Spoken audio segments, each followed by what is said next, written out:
Hi guys, хар самруудад тавтамаар та бүхэндээ энэ өдрийн мэндийг хүргэе. За өнөөдрийн ярих хэрэг бол телевиз бол хүмүүсийг зугаад суулгах ёстой гэж бид боддог. Гэхдээ зарим телевизийн шоу жинхэнэ хүмүүсийн амьдралыг өөрчилсөн байдаг. За зарим тохиолдолд бүр хүний үхэлтэй ч холбоотой байдаг. Хоёр шоу алдартай эмэгтэйд хит донтох сэтгэлийг төрүүлсэн. Өөр нэг нь телевизийн шоунаас санаа авч цогцос нухайг оролцсон алуурчин. Харин нэг reality шоу сэжигтний гэрлүү өөрсдөө очсны дараа бүх зүйл нэлтэйгээр төгссөн. Эдгээр нь бол зүгээр нэг телевизийн нэвтрүүлгийн түүх биш. Энэ бол бодит хүмүүс, бодит төхөл, бодит үр дагаврын тухай түүхүүд байгаа. Өнөөдрийнхөө дугаарыг эхлэхээс өмнө та бүхэн минь комент болон лайк дарж суугаад дэмжээрэй. За ингээд өнөөдрийнхөө шүүлтийг эхлэе.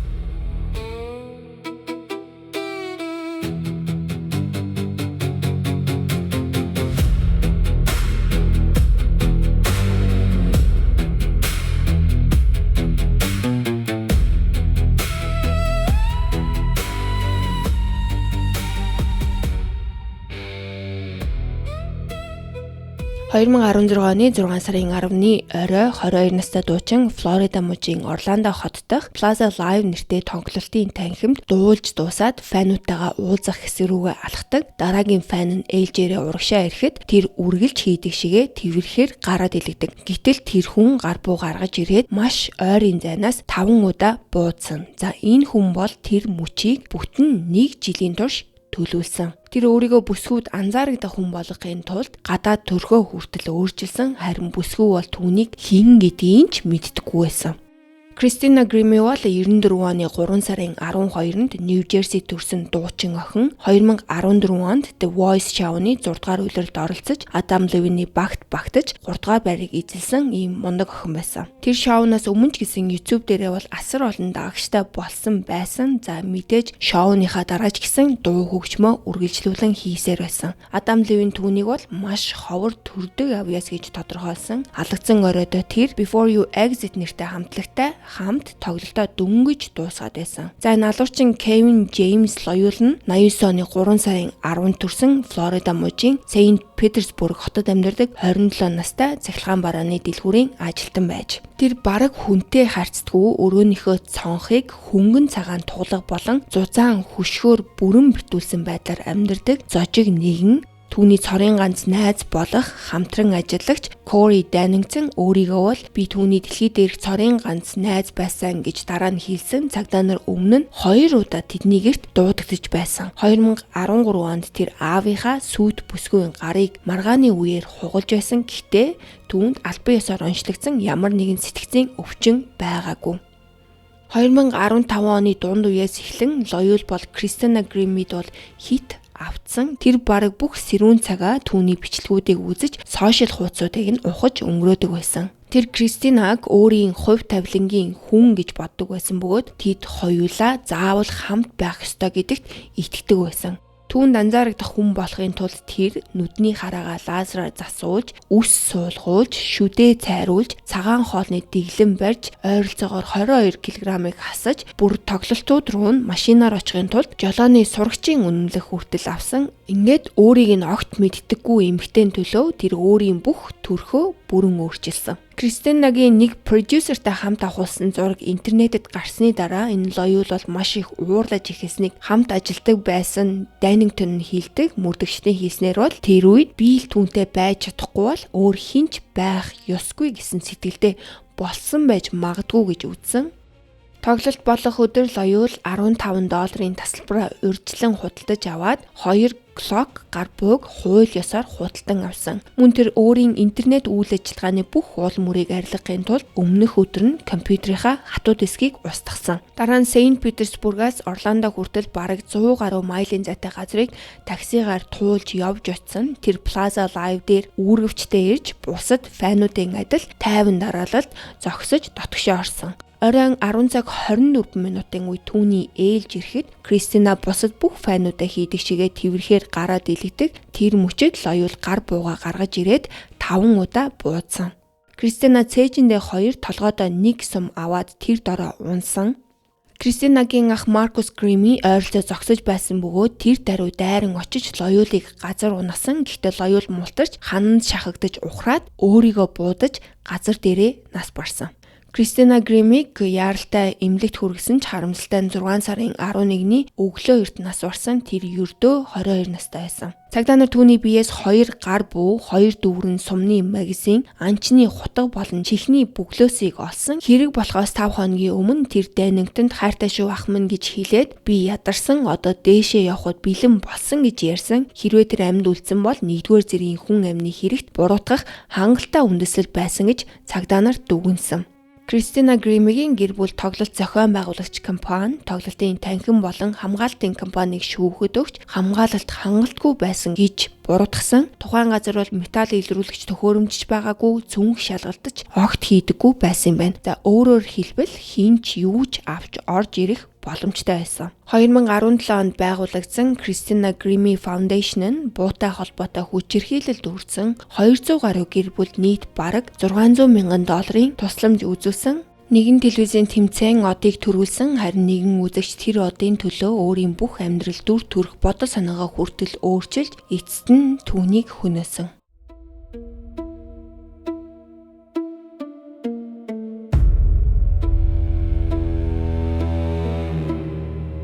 2016 оны 4 сарын 7-нд Лондон хотын өмнөд хэсэгт байрлах орон сууцны хөршүүд нэг байрнаас маш аимшигтай өмхийн үнэр гараад байна гэж цагдаа дууддаг. Цагдаа нарыг очиход хаалга нээсэн хүн ягаа өнгийн дотоож том хар нарны шилтэй зогсож байсан. Тэгээд шууд цагдаа нарыг хараад би цогцыг уусгах гэж оролцсон. Би цагдаа алдсан. Сатан надад ингэж хэлсэн гэж хэлдэг. Харин дотрон орсон цагдаа нар орчин үеийн Британийн хамгийн аимшигтай хэргийн газруудын нэгийг харсан. Тэгэд энэ бүхнийг хийсэн хүн өөрөө ямар телевизийн цувралаас санаа авснаа хүртэл тэдэнд хэлсэн.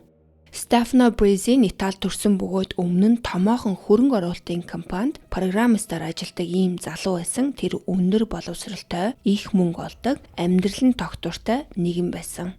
Гэхдээ дараа нь дох болон илгэний хүнд өвчнөд болж амьдрал нь аажмаар өөрчлөгдөж эхэлсэн. Удалгүй хар тамхинд орж ялангуяа crystal meth гэх маш аюултай бодис донтог болсон. Донтолт нь улам хүндрээд эцэстээ ажлаа хүртэл алддаг. Тэр өөрийгөө сатаныг шивддэг хүн гэж ярьдаг байсан бөгөөд байрнаас нь хар өнгийн лаа, хутга, чөтгөрд зориулж бичсэн тэмдэглэлүүд олдсон. Түүний хохирогч нь 59 настай Гордон Сампл нь олон жил ажилласан туршлагатай цагдаа байсан бөгөөд хамтрагчтайгаа 25 жилийн турш хамтран амьдарсан. Түүний хамт ажиллагч нь бол маш тайван, хүндэлтэй хүн байсан гэж дурсдаг. 2016 оны 4 сарын 1-нд Brizzi болон Sample нар болзооны аппликейшн дээр танилцж Brizzi-гийн байранд уулзахаар болсон юм байна. Тэр орой хар тамхи хэрэглэж байх үедээ Brizzi нохооны осроор Sample-ийг боомлж алсан. Гэхдээ үүнээс хойш болсон зүйл хүмүүсийг бүр илүү айлгсан. Тэр цогцыг ваннд хийж хүчтэй химийн бодисоор уусгахыг оролддог. Яг Breaking Bad цуврал дээр гардаг шиг Breaking Bad дээр хүний цогцыг хүчил ашиглан уусгадаг хэсгийг бол тэр яг тэр чигт нь хуулбарсан. Brizzi дараагийн хэдэн өдрийн турш хэд хэдэн хөрөө ашиглан цогцыг хэсэглсэн. Тэр бүр зарим хэсгийг нь 100-нд хийж байсан бөгөөд галтгооноос хүний өөх тоснууд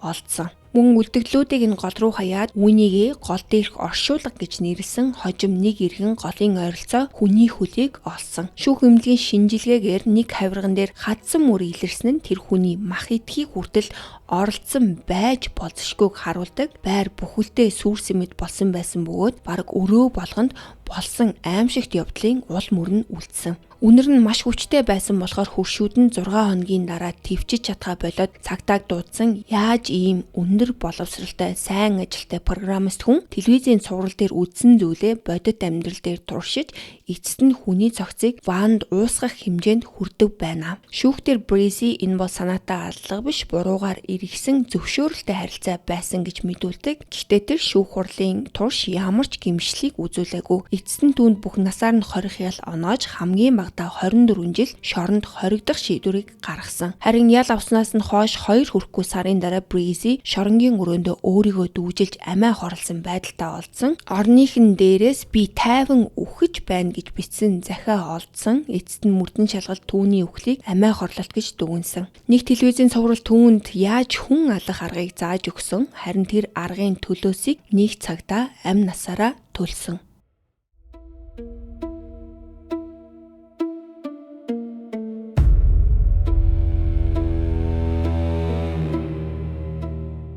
89 оны 7 сарын 18-ны өглөө Лос Анжелес хотын Fairfax дүүрэгт байрлах орон сууцныхаа хаалгыг 21 настай жүжигчин бүсгүй онгойлгодог. Тэр хар өнгийн халаад өмсөн байсан бөгөөд тэр өдөр болох Godfather киноны 3 дугаар хэсгийн Mary Corleone дүрийн шалгаруулалтанд зориулсан зохиол ирнэ гэж бодож байсан. Харин хаалганы цаана түүнийг 3 жилийн турш мөрдөж мушгиж байсан ир зогсож байсан. Тэр ир бол Калифорни мужийн жолоочийн бүртгэлийн газраас ердөө $1 түүний гэрийн хаягийг олж авсан. Ребекка хаалга онгойлгоход тэр цаасан уутнаасаа гар буу гаргаж ирээд цээж рүү нэг удаа буудсан. Ребекка газар унахдаа яагаад гэж орилсон. Түүнийг ойролцоох эмнэлэг рүү хүргэсэн ч ойролцоогоор 30 минутын дараа нас барсан гэж зарласан. Хохирогч Rebecca Sheffer нь 67 оны 11 сарын 6-нд Oregon мужийн Eugene хотод төрсөн. За 86-аас 88 оны хооронд CBS сувгийн My Sister Sam нэртэй инээдмийн цовруул Perry Russell-ийн дүрийг бүтээснээрээ хамгийн алдартай болсон ийм жүжигчин. Тэрээр 17 сэтгүүлийн нүүрэнд гарч байсан бөгөөд Woody Allen-ы Radio Days кинонд нь жижиг дүрийг бүтээж байсан. Тэр ердөө 21 настай байсан бөгөөд карьер нь бол маш хурдтай өсөж байсан үе дээрээ явж исэн. Харин алуурчин Robert John Bordone 70 оны 1 сарын 2-нд Калифорни мужийн Edwards Air Force Base төрсэн цэргийн гэр бүлийн 7 хүүхдийн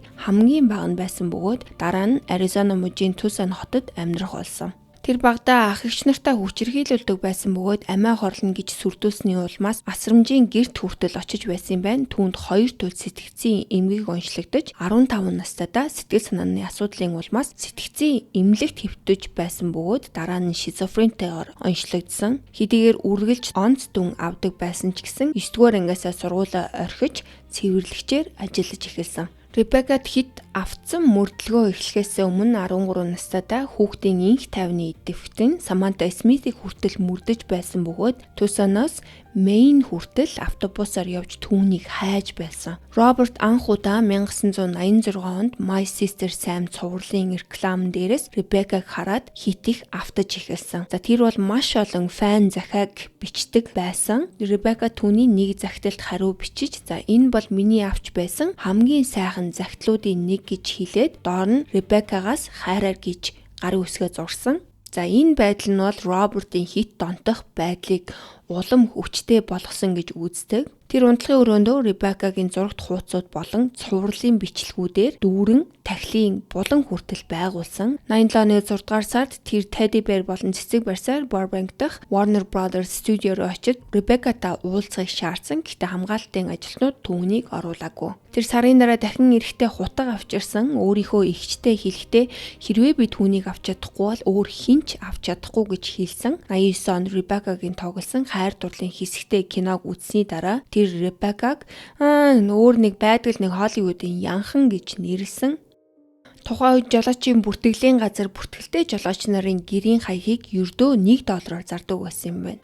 Робертын сэтгцийн өвчний түүхээс болоод бууны дэлгүүр түүнд татгалзсан хариу өгсөн. Гэтэл түүний ах Эдвард нь Робертод туслаад револьвер буу худалдаж авч өгсөн байна. 7 сарын 18-ны өглөө Роберт Tucson-оос Greyhound гэдэг автобусаар шүнжин явж ирээд Ребеккагийн байрны гадаа очсон. Тэр эхлээд захиа барьчихсан хаалгыг нь тогшдог. Тэд богинохон ийдэг яриа өргөнүүлсэн бөгөөд Ребекка түүнд ахиж ирэхгүй байхыг хүссэн. Үүний дараа Роберт ойролцоо хоолны газар руу очсон. Харин ойролцоогоор 1 цагийн дараа дахин буцаж ирсэн. Ребекка 2 дахь удаага хаалгаа онгойлгоход Роберт цаасан уутнаасаа бууга гаргаж ирээд буудсан. Тэр Tucson руу зугтсан бөгөөд маргааш нь 10 дугаар хурдны зам дээрх хөдөлгөөн донд би Rebecca Sheffer-ыг алсан гэж орилж явахтанд хүмүүс харсан. Хожим O.J. Simpson-ы шүүх хэрэгээр алдартай болсон прокурор Marcia Clark нь энэ хэргийг тангарахны шүүхгүйгээр шүүсэн. 91 оны 10 сарын 29-нд Робертыг урьдчилан төлөвлөж нуугдан хүлээсэн нөхцөлтэйгээр 1-р зэргийн алгад буруутай гэж үзэж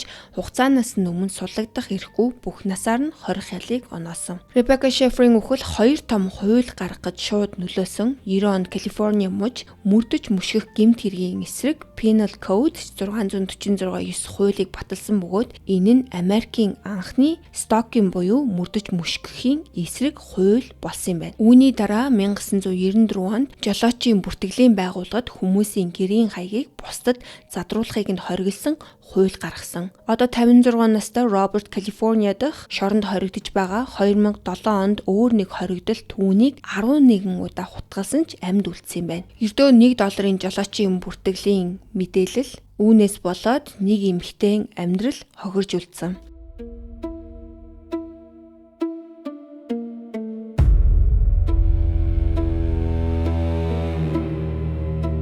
2006 оны 11 сарын 5-ны өглөө телевизийн хөтлөгч зураглаачдын баг мөн цагдаа нарын хэсэг Texas-ийн Terrell хот дахь 56 настай эрэгтэй гэрт ирдэг. Тэрээр өөрийгөө 13 настай хүү гэж итгэсэн хүнтэй интернетээр бэлгийн шинжтэй мессежүүд солилцож исэн. Тэр хүн танихгүй нэгэн эсвэл тэнүүлчин байгаагүй. Тэрээр Texas-ийн Kaufman дүүргийн прокуророор 22 жилийн турш ажилласан хүн байсан. Тухайн өдрийн үдээс хойш тусгай ажиллагааны баг буюу SWAT team урд хаалгыг нь хүчээр эвдэн орж ирэхэд тэд түүнийг коридорт гар буу барьсан байдалтай олдог. Би хиндэж хор хүрхэхгүй гэж хэлээд дараа нь өөрийгөө буудсан. Түүнийг ойролцоогоор 1 цагийн дараа нас барсан гэж эмнэлэг зарласан.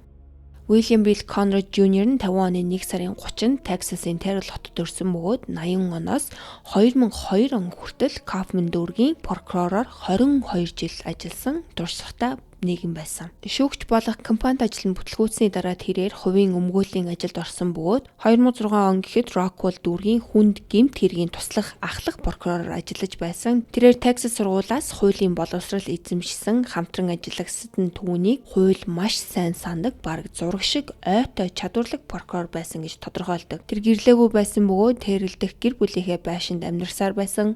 2006 оны 11-р сард NBC телевизийн Dateline нэвтрүүлэг болон Forward Justice нэртэй хяналтын байгууллага хамтран Texas мужийн Dallas хотын захын Murphy хотод To Catch a Predator буюу хүчирхийлэгчийг барих нь ажиллагааныхаа 9 дахь өрхний ажиллагааг зохион байгуулсан. За энэ нэвтрүүлэг нь яадаг вэ гэхээр NBC телевизийн Chris Hansen-ы хөтэлдэг байсан American Reality мөрдлөгийн шоу, тус шоу интернетээр насанд хүрээгүй хүүхэдтэй бэлгийн зорилгоор холбогдож байсан эрэгтэйчүүдийг илрүүлдэг. Шоуны баг хүүхэд болж жүжиглэн эрчүүдийг өрхний байшин руу дууддаг. Тухайн хүн ирсний дараа Chris Hansen гэрнэт гарч ирээд асуулт асуудаг бөгөөд удалгүй гадна хүлээж байсан цагдаа нар баривчилдаг. За ийм нэвтрүүлэг байгаа шүү. За ингээд хэдэн 7 хоногийн турш Forward Justice-ийн нэг сайн дурын ажилтан Luke нэртэй хүү болон жүжиглэж нэг хүнтэй мессежээр бэлгийн шинжтэй мессежүүдийг солилцож байсан бөгөөд тэр хэрэглэгчийг дараа нь энэ прокурор болох нь тогтоогдсон. Энэ прокурор нь өөрийгөө 19 настай коллежийн оюутан гэж танилцуулсан. 11 сарын 4-нд NBC-ийн нэгэн дуу оруулагч өгөөж болсон хүүгийн дүрээр прокурортой утсаар холбогдсон бөгөөд энэ прокурор нь өөрийгөө танигдуулахаар хувийн мэдээллүүдийг өгсөн. Яагаад ч энэ прокурор харилцаагаа зогсоод өрхний байшин руу ирээгүй болохоор Dateline нэвтрүүлгийн хөтлөгч Chris Hansen урд өмнө нь гаргаж байгаагүй нэг шийдвэрийг гаргадаг. Тэр хэлэхдээ за хэрвээ тэр бидэн дээр ирэхгүй бол бид нэр түүн дээр очино гэж хэлдэг. Ингээд 11 сарын 5-ны шөнийн 12:30 минутанд Hansen Murphy хотын цагдаагийн дарга Billy-гээс баримтлах зөвшөөрөл болон нэгжлэг хийх зөвшөөрөл гаргуулахыг хүсдэг. Тэдгээр зөвшөөрлүүдийг яарвчлан бэлтгэсэн нэгжлэг хийх зөвшөөрлөөр буруу хот, буруу дүүрэг, мөн буруу он сар бичигдсэн байсан. 11 сарын 5-ны өглөө Hansen болон түүний зураглаачдын баг прокурорын амьдардаг хороолд ирсэн. Murphy болон Terrell хотын цагдаа нар дараа нь ирсэн бөгөөд тухайн газар дээр цагдаа нараас илүү олон зураглаач байсан. Цагдаа нар хаалгыг тогшсон. За прокурор бол хаалгаа нээгээгүй. Ойролцоогоор өдрийн 2 цаг 40 минутын үед SWAT баг дуудагдсан. 7 хүний бүрэлдэхүүнтэй баг хаалгыг хүчээр эвдэн орж прокурорыг гар буу барьсан байдалтай коридорт олсон. Тэрээр өөрийгөө хиндэж хор хүргэхгүй гэж хэлээд дараа нь бууг өөрлөгөө чиглүүлэн буудсан. Түүнийг ойролцоогоор 1 цагийн дараа Даллас хотын эмнэлэгт нас барсан гэж зарласан. Прокурор Льюисийн эгч Патришиа NBC-гийн эсрэг 105 сая $1 нэхэмжлэл гаргаж буруутаагаар үхэл түргсэн зохион байгуулалттай хууль бус ажиллагаа явуулсан. Мөн санаатаагаар сэтгэл санааны хохирол учруулсан гэж буруутгасан. Тэр Murphy хотын зөвлөлтөөр хэлэхдээ цагдаа нар шүүгч, тангарагтны шүүх мөн цаазлагч шиг ажилласан бөгөөд үүнд хяналтаас гарсан reality шоу нөлөөлсөн гэж хэлсэн. Америкийн нэгдсэн улсын холбооны шүүгч Danny Chin NBC-гийн хэргийг хэрэгсэхгүй болгох хүсэлтийг татгалзаж NBC-ийн цагдааны ажиллагааны яг голд өөрсдийгөө оруулж илүү драматик дүрс бичлэг авахын тулд шаардлагагүй бөгөөд ухаалаг бус тактик хэрэглэхэд цагдаа нарыг түлхсэн гэж бичсэн. 2008 оны 6 сарын 24-нд талуу тохиролцоонд хүрснээ зарласан бөгөөд тохиролцооны нөхцөл нууц хэвээр үлдсэн. Тэгэхээр мэдээж өчнөө олон сая төгрөгөл энэ прокурорын гэр бүлд өгсөн баг. За NBC бол мэдээж бурууга хүлээгээгүй. Энэ хэрэгээс болоод Murphy хотын менежер болон цагдаагийн дарга хоёр хоёулаа ажлаасаа халагдсан. За ингээд To Catch a Predator гэдэг нэртэй нэвтрүүлэг бол дахиж хизээж шинэ урхи ажиллагаа явуулаагүй. Тус нэвтрүүлгийн хамгийн сүүлийн дугаар 2007 оны 12 дугаар сард гарсан бөгөөд шоу 2008 онд албан ёсоор цуцлагдсан. За харин телевизийн нэвтрүүлэгч продюсер Крис Хансон 2021 онд өгсөн ярилцлагада би өөрийгөө бол үүнд буруутай гэж боддоггүй. Би бол шүн зүгээр л тайван унтдаг гэж олон нийтэд хэлсэн байна. Телевиз өөрөө хүн алдаггүй. Гэхдээ зарим телевиз хүний дотор аль хэдийнэ байсан дон, уур, шунал эсвэл харанхуй бодлыг улам хүчтэй болгож чаддаг. Эдгээр хэрэгүүдийн хамгийн аимшигтай зүйл нь бол бүх зүйл дэлгэцийн цаанаас эхэлсэн явдал. Нэг шоу, нэг анги, нэг obsession. Тэгээд бодит байдал дээр хин нэг нь нас барсан. За магадгүй телевиз бол зүгээр л шалтгаан байсан бах. Гэхдээ ямар шалтгаантай байсан эдгээр түүхүүдийн төгсгөл үргэлж ижил байсан. Хин нэгэн амьд үлдээгүй. Ингээд өнөөдрийнхөө дугаараар хамт байсан та нартай баярлалаа. Дараагийнхаа дугаараар уулзлаа. Баяр таа.